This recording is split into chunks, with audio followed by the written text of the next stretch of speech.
Brave Maker Show is hosted by Tony Gapperstone and Christina Jackson. Thanks for tuning in. It's showtime. That's right. Thanks for tuning in. It's showtime. My name is Tony Gapperstone. I am a writer and director in the San Francisco Bay Area, headquartered in Redwood City, California. My pronouns are he, him, his.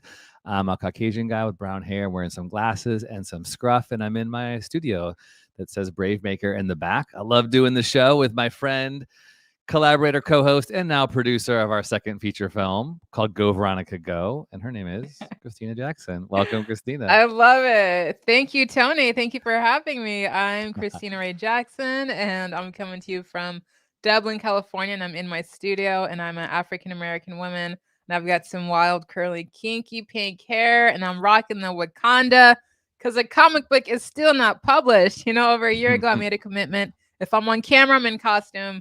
And I'm still in costume, so I haven't published it yet. But hopefully by February 14th, that comic book will be out.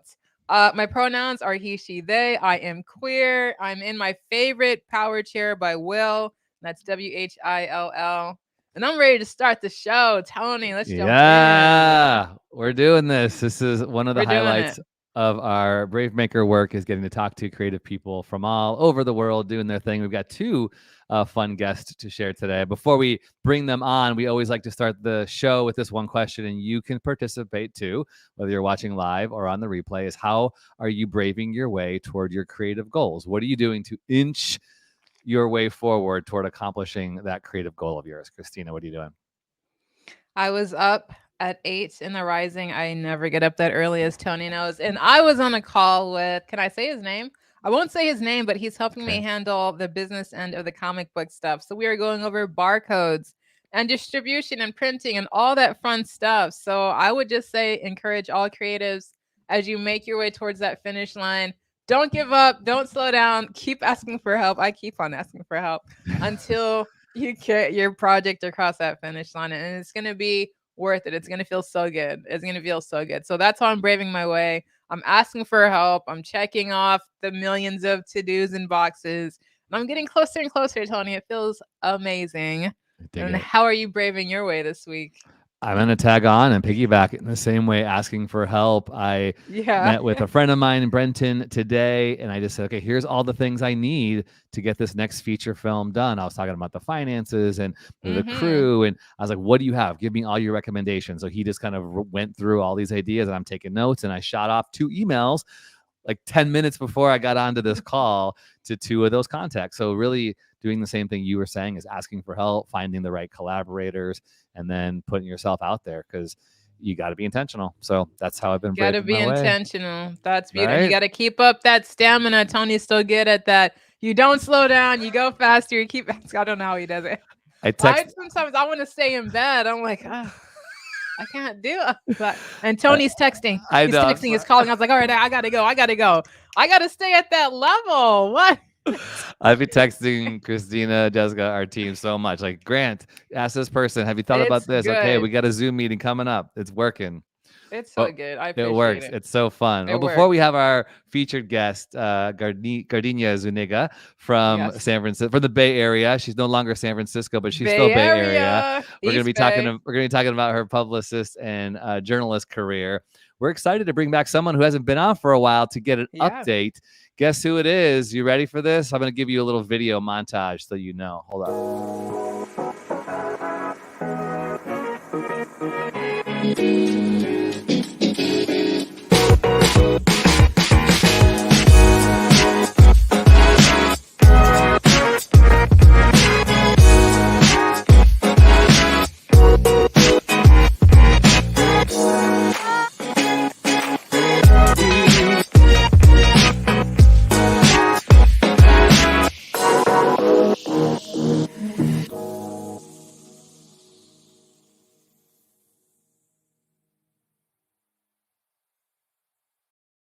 She's back. Hello. Welcome back, Zoe. Thank you. Thanks for having me. We're so glad. We know it's like 7:00 Eastern Standard over there. So thanks for joining in on the dinner hour. But let's do your intro. Tell everybody who you are. My name is Zoe Lytle. I'm a New York-based dancer, singer, actor, she, her, hers pronouns.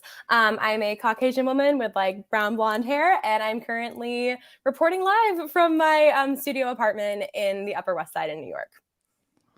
Upper West Side sounds so fancy. I moved recently, so that's so great. Okay, I was gonna say, was that where you were before when you initially moved out? You were not. No, okay. Yeah, I was originally in Bed-Stuy, Brooklyn, which is lovely, but it was just the commute was a little much because all of the studios and auditions and everything are all based in Midtown, and it was just not sustainable for me. So we moved to be a little more close. So Zoe's story, she picked up in the beginning of the pandemic. She went to school here in the Bay Area, high school, college, and then said, I'm going to New York, going after her dream. So let's hear the update. What's it been like? How are things going? Things have actually been really good lately because as we know, there's, been a little thing called the pandemic the last 2 years. So it's definitely been a struggle attempting to be a performing artist in that time. But I've really spent the last year and a half just training, and I really feel like I'm where I want to be as far as my skill set goes. And really only over the last month or so have there been actual auditions and things to submit for and go out for. And it's been going really, really well. Like I've been hearing back from a lot of theaters. I have like 7 callbacks this month, and it's like, it's so encouraging to finally have, I know. So exciting. Have something that actually is happening, because it's been like a year and a half of just attempting not to stagnate, basically, like just being like, okay, I'm just going to keep training, like, and it's, for a while there was almost starting to feel like a little bit of a futile goal, like something that was maybe never going to come back in the way that I had imagined. And like, yes, the world's going to be different now, but it feels very encouraging to be like, no, I see that there's a place for me to be. And that's been really exciting. So yeah, been a very encouraging last month for sure. That's awesome. So what things are starting to come together? You had some huge goals. What's happening for you? Yeah, I mean, a big one, I guess, has been really connecting with the community here. And I will say the nice thing about, I think, New York in general is that the artistic community and the theater community and the dance community are incredibly open and welcoming. And I did a lot of, I did an intensive at Broadway Dance Center recently, and I feel like I'm just really connected in the dance world and the choreography world. So that's been really helpful. Other than that, the working towards the goals has just been like keeping up the training in a really big way. Trying not to get burned out on self-tapes, because right now the industry is still really based off of, at least for the initial call, self-tapes, which is difficult sometimes to get myself to like record on like a daily basis to be like, okay, I'm going to learn new material, and I'm going to like lock myself in a studio and video it. And it's not the most rewarding thing.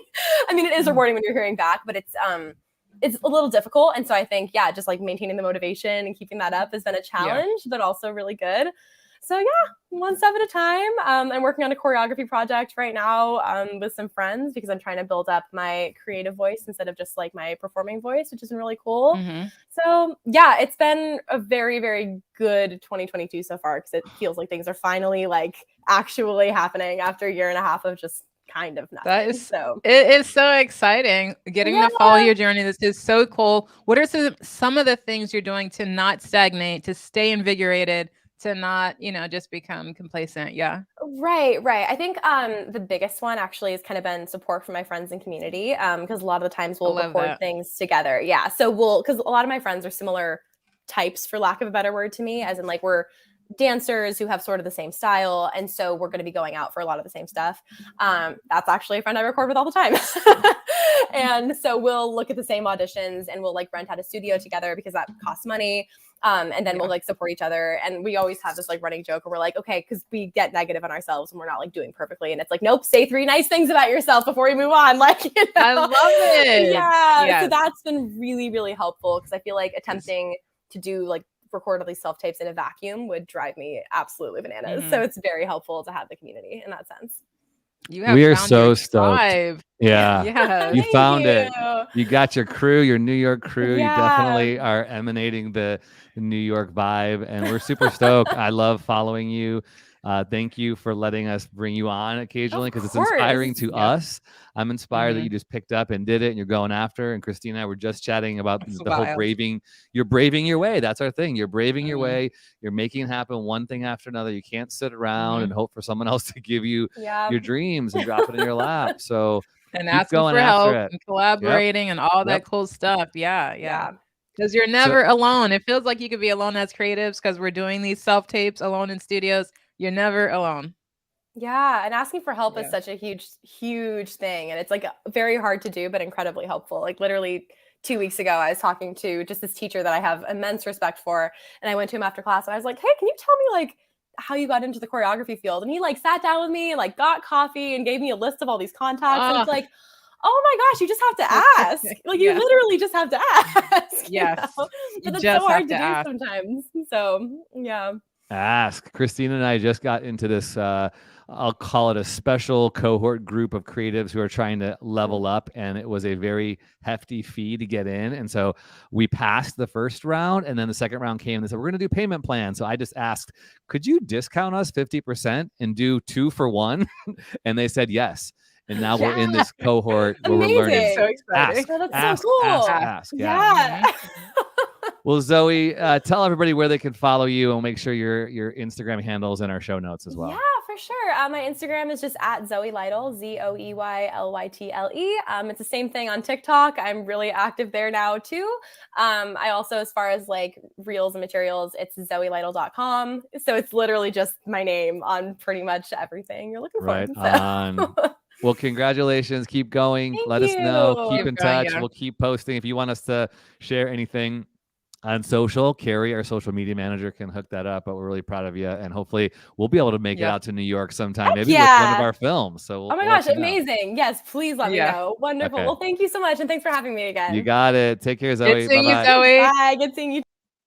All right. We're going to bring in Gardenia. Welcome to the show. Hello. Welcome. Thank you for having me, guys. Good to see you. Absolutely. Go ahead and I give think we just everybody like your saying her introduction. It's very exotic, just like my grandma's garden. But thank you. I am Gardenia Zuniga. I go by she, hers, ella, because I'm Hispanic. I am a publicist, journalist, pandemic mother. My son was born on 2020, so I made the cut. And I am now in the East Bay. I am no longer a tenderloin mom. And I am so excited to be here today. So thank you for having me. Heck yeah. Absolutely. We're so excited to have you here, Gardenia. So let's jump in deep in the comic book life right now. And I love origin stories. Let's hear your origin story. Where were you born and raised? And how has your journey uniquely prepared you for the work you're doing today? Definitely. Well, even though I'm partially Mexican, sorry, you can hear the baby in the background. Go, cheering. baby, go. We love you. Go, Gary. I was actually born in Palo Alto. I'm a Stanford baby. Wow. But ironically, when I was 6 days old, my grandparents drove from Mexico, picked me up, and took me back to Mexicali. So I grew up most of my life in Mexico on the border where it's 130 degrees. It was hell. It was too hot. And around, I want to say by 14, 15, I had my first culture shock of coming to America because we moved to one of the most dangerous cities in California, which was Fresno. And of course, I survived high school. I went to an art school and I migrated my way back to the Bay Area where I belong. And I've called home to San Francisco for the past 10 years. And, you know, going to my origin of how I started my career, I used to intern at studios in Fresno, like CMAC studios, which I'm so grateful. It's kind of like a PBS. And I used to be their editor. So I started as an editor. Then the producers were like, hey, do you want to do interviews? I broke, my shy level and I just got in front of the camera. And then I continued. And when I moved to the Bay Area, to San Francisco, I went to Academy of Art, which I am, an art school dropout. I'm not going to lie. However, I learned the basics of the entertainment industry. And I got to say that just freelancing, volunteering at the film festivals has opened so many doors and opportunities for me. And like mentioned on the post and on my website, on 2017, I lost my sister. Gabby, and her and I, we had a dream to launch our own production company. She was a writer and I was like the behind the scenes publicist. And our goal was to create our, our company. We had been admitted to go and work at Sundance. So we were so excited to be at Sundance, plus she was a DACA recipient. So we were just kind of iffy about the whole politics, because of her, immigration status. And unfortunately, she passed away tragically. So that really shook me. Thank you. That really shook me because she was 23. She was a baby. That really broke my heart. And I feel like my partner in crime that, was going to be there with me making plans was no longer there. But actually, I took some time to heal. And at the time, I was working as a travel journalist for Grabr. So I was going to Brazil and Peru back and forth. And I decided, you know what? I know that my sister will be proud if I went for it. And so I did. And I created, first it was Social Flower Productions, and now we changed it to my name, Gardenia Zuniga and Associates. And even when I went to Sundance for the first time in 2020, the breakout year, I still took a little piece of Gabby with me. I took some of her belongings and I was like, hey, we're here. We made it. We're at this theater and whatnot. So sometimes the tragedy pushes you and encourages you to succeed and go for it. And that's kind of what's been my motto, just to keep going, because I know I'm not just doing it for myself, but I'm also doing it for her. And yeah, those are some of the films that I've covered. And, it's been a great journey. And of course, the pandemic, things changed because I became a mother. And, I want to say being pregnant during the pandemic with the first African-American child in my family during Black Lives Matters. Wow. Was a ride. And my son was born on December 24, 2020. So he made the cut. Christmas baby. Oh, yeah, expensive baby. But he made the cut. But, just going through everything, it inspired me to keep going. And like you guys mentioned, what keeps you going? My son and the legacy that I keep for my sister. I love that. Gardenia, we have this thing with Bravemaker that we are the story, and your story as you're telling it, way to go. You're a good storyteller. And the things that we go after, we take in all of these things that happen to us, all the people along the way in the journey. So thank you for sharing your origin story. Your brand and your work is unique because you really are partnering with other people and elevating them. We use that word a lot too. We elevate brave stories. So talk about your work as a publicist and what that looks like. And Christine and I kind of have, we always have our guests on because we want to learn. We don't care if anybody else is watching or listening. We hope more people are watching and listening, but we want to learn too. What does a publicist do? We kind of have some ideas, but how do you benefit a filmmaker or an artist, a singer, musician? Talk about what that looks like to be a client of yours. Absolutely. Well, being a publicist, I am self-taught to be a publicist. I did 2 semesters of City College of publicity, and I learned all the tricks and everything. But to be honest with you, publicity, you represent the brand, the artist, the production. And my job is not only to represent, to protect, but also to create the outlets for more publicity, more opportunities for bigger deals, for more finance. Like if you're, a filmmaker looking for, finance for a movie, oh, there you go. Then I can create the outlets, the conversation, and the meetings also for us to get those benefits and the funding, which I've done for a couple short films, including when I went to Sundance, I did something similar like that. So as a publicist, also, we are considered industry. So just being industry, you get invited to everything in the city, of course, and some of the clients that I started working with, like Tei Alani, who, that's a long time ago when I was 21, that picture right there. That was actually my first gig as a producer of a music video. So cool. It was so much fun though. I learned a lot. But yeah, like working with artists, perfect example. Right now, one of my main clients, that I became a publicist, and eventually with the work I've been doing, I gravitated to becoming her manager now. It's Taya Ilani. When she first started, she had no features, no articles, no publications. She hasn't even performed anywhere. My job when I came in, I elevated her to the point that she performed at 2 big fairs, around 5 different venues, including, local events in the Bay Area, Fresno Fair. And I got her to be featured at KQED Arts Artist of the Week and other publications. So my job is to bring awareness of the artist, but to elevate them to, to the point that people are like, oh, I know that artist, Mm-hmm. And of course, like you are working on the clock, kind of like Samantha Jones from Sex and the City. She's always on the go. Mm-hmm. So all my friends were like, oh, you're the Samantha Jones of the city. Now I'm the Miranda because I have little, Gary, little Brady. But even with films, like when I work, with Sundance or a couple films I represented, my job was to reach out to the film critics, which we have a great film critics circle in the Bay Area, to reach out to film critics to see who is willing to watch this film and write a review. Sometimes the reviews make it to the final cut when the films make it to the theaters, so which is a great opportunity for the journalist as well. And even when it's like premiere day, like I work the premiere for Excuse My Accent, which it's a collective of different artists. And sorry, the baby's being a little hyper. They started with, launching a music video, and then they elevated to creating a documentary of deported veterans.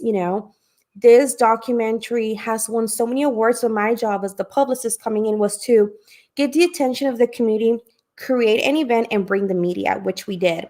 And it was a successful event. We had it in San Francisco, and we brought the media. We brought more investors to continue, the conversation, and of course, taking the documentary to different cities to elevate and to bring awareness. And, as far as like authors, when I started doing publicity for authors, I'm not their agent, but what I did when I stepped in is I partnered up with a couple boutique hotels in downtown San Francisco, the Union Square area. And my job was to reach out to the authors, invite them to come, accommodate them at the hotel.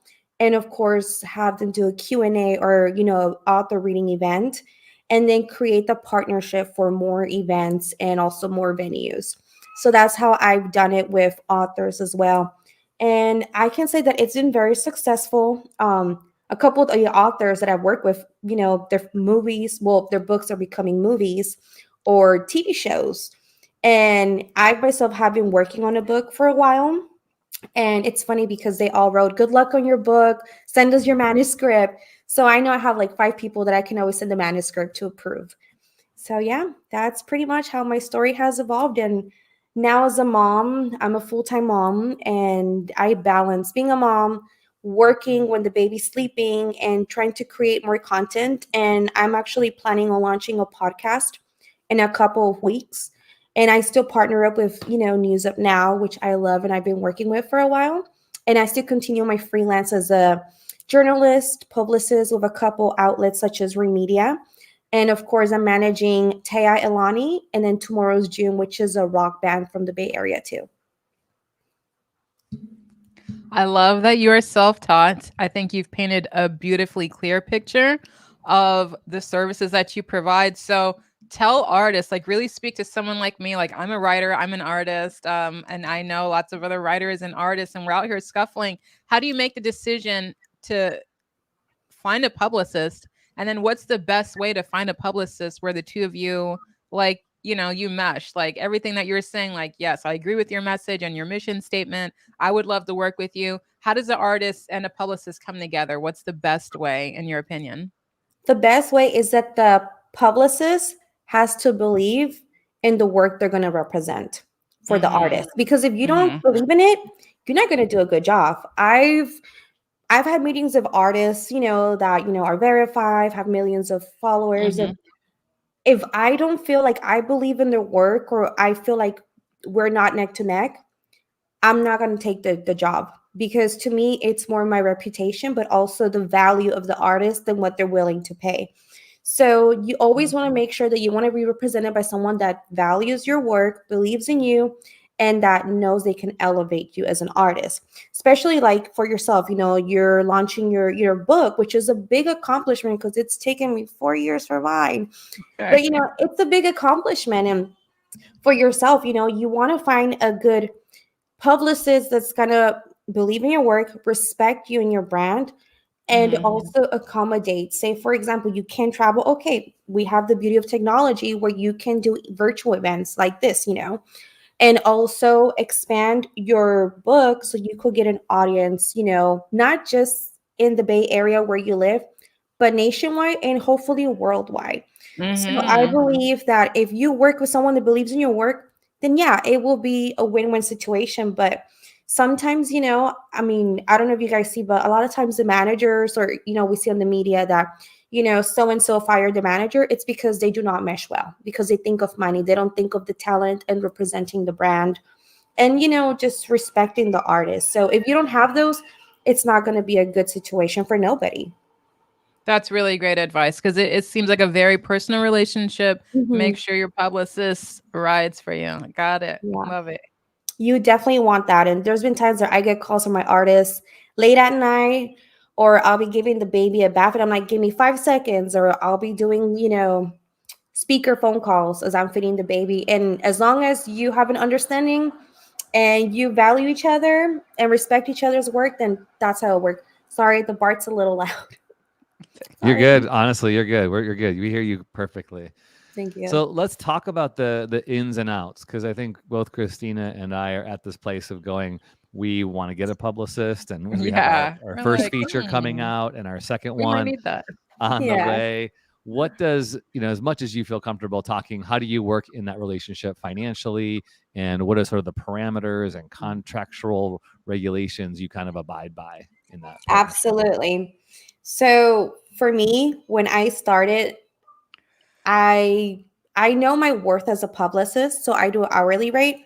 However, I believe that not everybody can afford, a certain rate, because we all start from somewhere. We live in the Bay Area. It's not the cheapest place in the world. So I accommodate to my clients' needs and what they can provide, of course. I've been in situations where I had people, they want to offer me $0. Now, of course, I can't take that. I'm a working mother.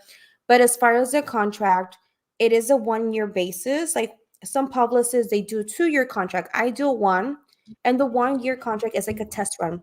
We set the goals. Okay, in 6 months, what do you want?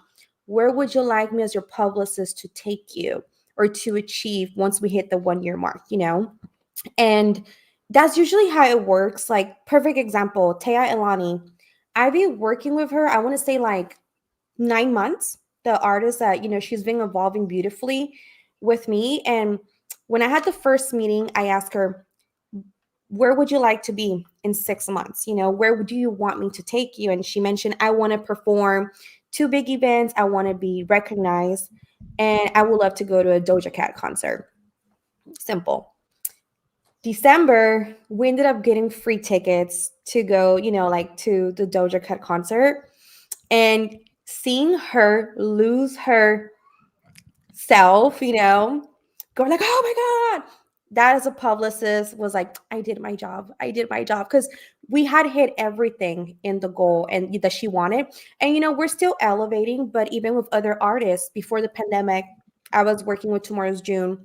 And my goal was to take them on a tour to Latin America and Mexico. And then the pandemic happened, and I had my baby. So things paused, but now we're picking up and we're going back. And now we're just doing the funding, which I have to do a couple, Kickstarter events, and events with event investors, which is a big role of a publicist, is that we create that so we could get the investment for the artist. So the artist doesn't have to worry about that. That's my job. And that's one thing I always tell the artists is like, you tell me what you need done. You tell me what you want, your goal. And my job is to make that happen. And my job is to get you a publication. It could be with KQED. It could be with Univision, depending what is your audience, of course. But, like my job is to have things lined up. So you just show up, show face, introduce your art, take pictures, talk a little. And then I love it. and it's manager. Yeah. I love everything that you're saying, because Tony and I, as artists, we're wearing 100 hats. We don't know which hats we could take off. That's you just right. Pick off like 50. So that's beautiful. Like, to know that there is someone who handles those things once you get to that level, or once you know what kind of services a publicist offers. So that's beautiful. Absolutely. And honestly, like, one thing I will tell you from a perspective when I was an artist, as an artist, it's so hard to focus on your craft, on your work, when you have 100 things to do, So that's why it's easier for me to be like, you focus on your music, you focus on your writing, you focus on what you need to do. I will handle it for you. And, I'm still working on my own novel, but at the same time, like, I love what I do. And I love that, I have a great partner that helps me with my son, and because I used to be a single mom, but, so things luckily have changed, and my son, he's already walking, but I find the balance, like, okay, baby's down, time to work. Baby is watching Moana, which he watches every day, time to work, So it's just a balance. And even though I am a working mom, I can say that there's nothing more beautiful than having your clients saying, oh my God, you made this happen, or oh my God, we booked this event, or we're doing this, just setting the goals and, just for the artist just to show up and not have to worry about the 100 hats, because I wear the hats. You guys just show the face, I love that. Show the face. Yeah, show the face, All right, so we're definitely going to talk more with you off broadcast about what that partnership looks like. So if somebody wanted to book you, what would that look like? How do they go? Just to your website? Yeah, they will go through my website, and I actually work with a manager, which is Remedia. And of course, I partnered up with Remedia last year, just because I had a couple clients that didn't want to pay. So Remedia handles, that. And also they help me select more talent, but also it's a great partnership because the owner of Remedia, she's Latina as well. She was a single mother as well. So just both of us empowering each other has opened so many doors. And also we're passionate about our job. So I would definitely say you could send me a message through my website or DM me, and I could, give you guys an email. I get a lot of inquiry emails, and of course DMs as well. And I'm very selective. One thing I will say is I used to work in the industry with rappers. And, now that I'm a mother, I do not work with artists that rap about HOES or the B word, because I'm not just representing them, but I'm representing myself as a woman, So it's one thing I've learned to be more selective. But like I said, I have to believe on the art and on the craft as well. And that's how I select the clients, the talent. Well, very cool. We are interested to see what a partnership might look like with you. And you said you might have some brains of ours to pick. So we've got like 5 more minutes before we end. What do you want to ask about us? Well, Tony, I'm sorry. I don't know if you guys could hear the baby like clickering. No, you're good. Honestly, you're good. What would be your ideal partnership, or, with, if you had the opportunity to work with a publicist? Where would you like to go in the next 6 months? I love it. Christina, love it. I'll take this first. What do you think? So in the next 6 months, we want our second feature film to be funded. We're looking for $100,000 right now. And I just opened a bank account a few weeks ago, and I've got $2,000 in this bank account. That's great. Basically my refund, portion of my refund from my Sundance condo, which I still owe you, Christina. But we've got. I'm rolling it over, Tony. We've got. I'm rolling it into DVD. You are? Okay, awesome. Yeah. Okay, so now we've got a big vision to get this second feature film out into the world. So the next 6 months is this film funded and in production. And we are trying to make more connections for our television, for our comic book, for our music, for all these documentary things that we've got ahead of us. Oh, that's wonderful. And you said your goal is $100,000? $100,000. $100,000. Yeah. Well, we live in Silicon Valley, so there's money. If they have money to give out to the people in the Tenderloin, then they have money to give out to the arts. You know what I mean? Yeah. So just throwing it out there, because I live in the Tenderloin, so I saw it all. Yeah. Christina, what about you? Yeah. For me, it really struck me where you were talking about putting on an event specifically for investors.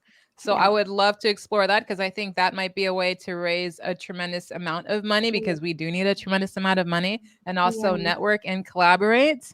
But for me in the next 6 months is, securing the money for the second feature film, making the first feature film that's out this March like a huge hit, like really letting as many people know about the film who could see the film as possible. So reaching the widest audience possible. And that's also my similar goal for my comic book and my music. So I'm a Spanish English singer. I've got some videos up on YouTube. Check it out. I'll share them with you after the show. Please. But yeah, the main thing is with the music, with the comic book, to reach the widest audience possible. Well, that's the goal. We can make that happen. We could reach the widest. I mean, Fresno's pretty white where I'm from. So we could reach that too.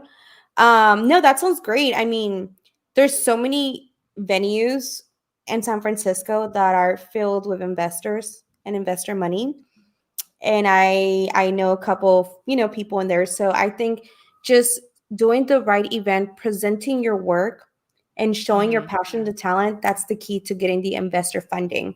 And that's where, that's what the publicist does. Like, my job is to create that event for you guys. Just show up, mingle, talk to investors, and secure the bag. So I think and honestly, there's so much money in the arts. There's so much money in the Bay Area. I'm amazed how, a lot of artists, they do struggle, but it's because they don't know the right outlets. And I think just having that connection, someone to do that for them, is the best thing, because once you get in the door and you make those connections, investors will be like, hey, I've been able to connect with a couple that they're like, hey, what are you working on this year or this month? What do you have? They start checking for you because they want to get the tax increment. And that's the thing that we have, Gardenia, too, is with our nonprofit, we have the ability for people to donate and become tax deductible donors. That's perfect. So that's a really great thing that we want to lean into. So good. We'll talk more, and we definitely want to find more press outlets and connections to tell the story, and interviews and that kind of thing. Oh, absolutely. I think the sky's the limit. And I mean, the fact that you guys believe in your work, some artists don't believe in the work. And that's one thing I want to tell people is, if you believe in your work, anybody, could be a publicist, a producer, anybody could see it, then they will feel your passion, then they will contribute to make your dreams come true. If you don't believe in what you're saying, people are like, okay, it's just another artist, trying to make it. That's right. So if you show your passion when you talk about it, when you speak about it, and you present yourself, then you're opening the doors of possibilities. I'm curious. Go ahead, Christina. Do publicists assist with grants? Is that part of any kind of investing? Not so much? I don't particularly, but I work with the Assemble for their Times, which is a symphony here in the Bay Area, and they actually work with their own grants, but that's something that the main founder does. From what I believe is the grants, the main founder is the one that writes the grants, So for example, like you, Tony, I believe you will be the one to do the grants, but I can always look out for grants and send them your direction, because I know writing grants is a lot of work, but I can always, send them your direction and look at them and review them. And if I think, hey, this is perfect, then hey, we could send it out. Beautiful. All right. Well, we got some talking to do. I see Kimberly Jackson in the comments. She's a relative of Miss Christina Ray, who's got some talented children and grandchildren in that family. So that's exciting. All right, cool. Well, will you stay with us and fave your favorite thing of the week? Well, for me. Oh, wait, hold on. I'm just asking you. Will you stay with us? Oh, absolutely. I'm ready. Okay. Yeah, of course. Brave faves. TV shows, films, books, songs, technology, clothing, podcast, food, and more. These are a few of our favorite people, places, and things. Brave faves.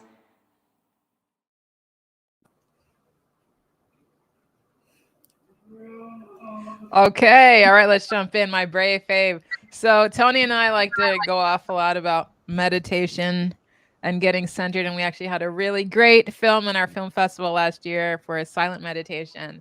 And my favorite spiritual teacher, Eckhart Tolle, he's going in. This is a oldie but a goodie. Session 2 of his Omega Retreat.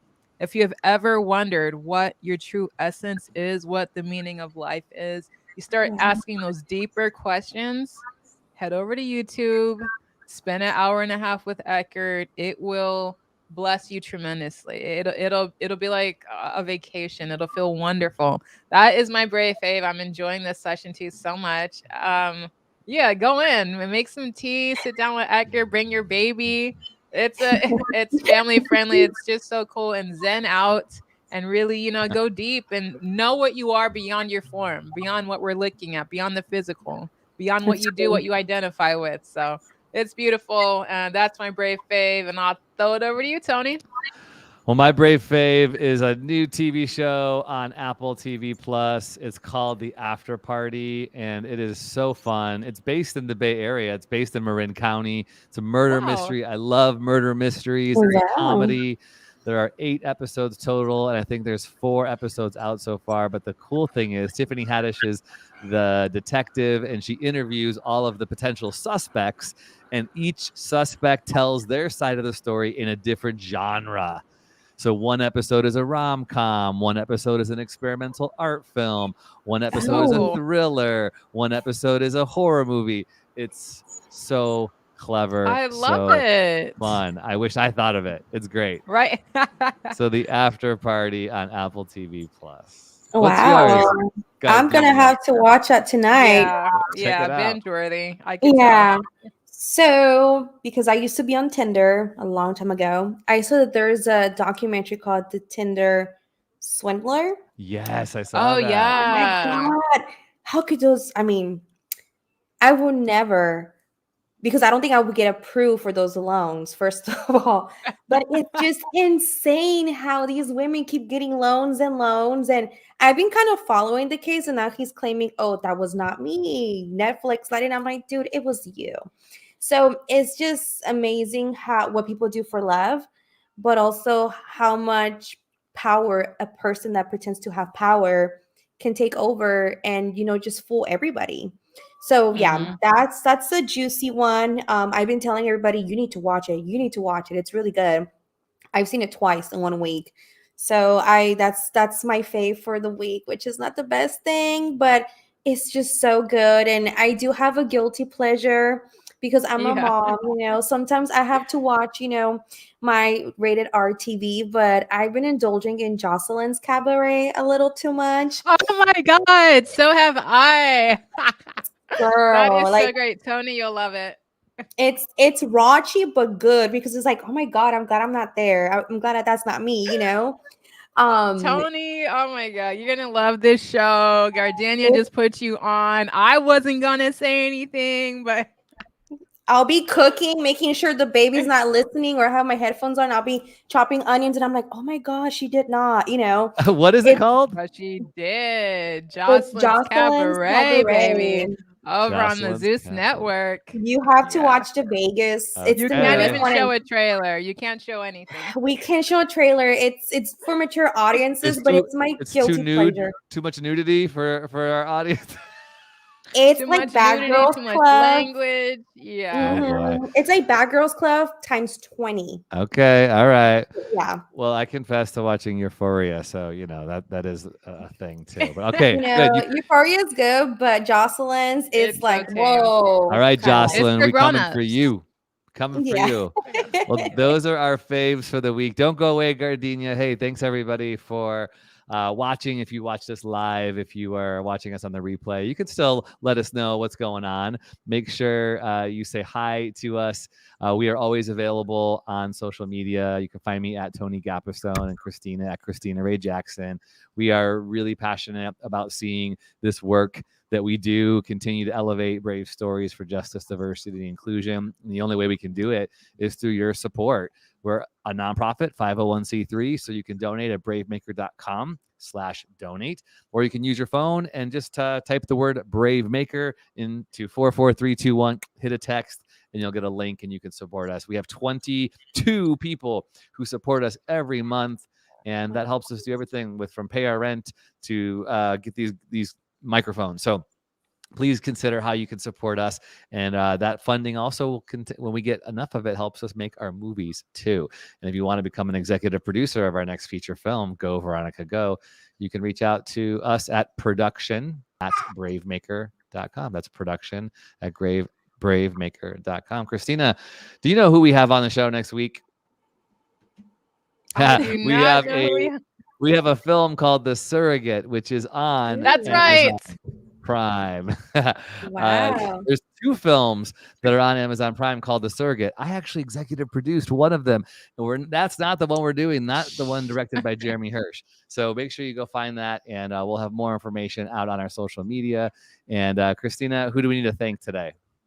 We need to thank our podcast editor, Barnell Amos, our social media manager, Carrie Alley, our Brave Maker intern, Emerson Morley, and last but not least, Alex Todd, our producer. And I have someone else I need to thank. We have a house tech here who does all the lighting and sound and all that stuff. So Kimberly Jackson, we want to thank her. She's our Dublin studio house tech. So thank you, team. Everyone behind the scenes. Alex, you're awesome. Barnell, Carrie, Emerson. We love you guys.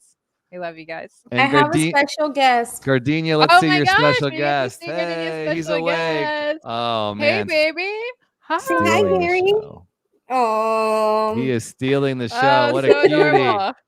Gardenia, how can people find you? How do you want people to reach out to you? Of course, you can go on my website, which is gardeniazuniga.com, on my social media, GZ Publicity, on Instagram, and on Facebook as well, GZ Publicity. And yeah, if you guys have any questions, send me a message. Even though I'm a mom and my hands are full, I'm pretty quick at responding. Hey, we're so grateful you were with us today. Don't go away, Gardenia. We want to grab a picture with you. But before everybody else, brave stories change the world. And you are the story. Bye, everybody. Stay with us, Gardenia.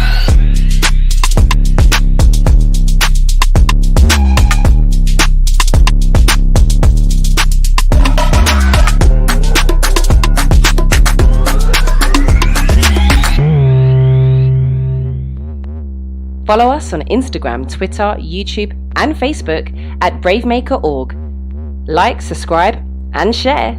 To become a monthly donor, text the word BraveMaker to 44321 or go to bravemaker.com/donate. Thanks for tuning in.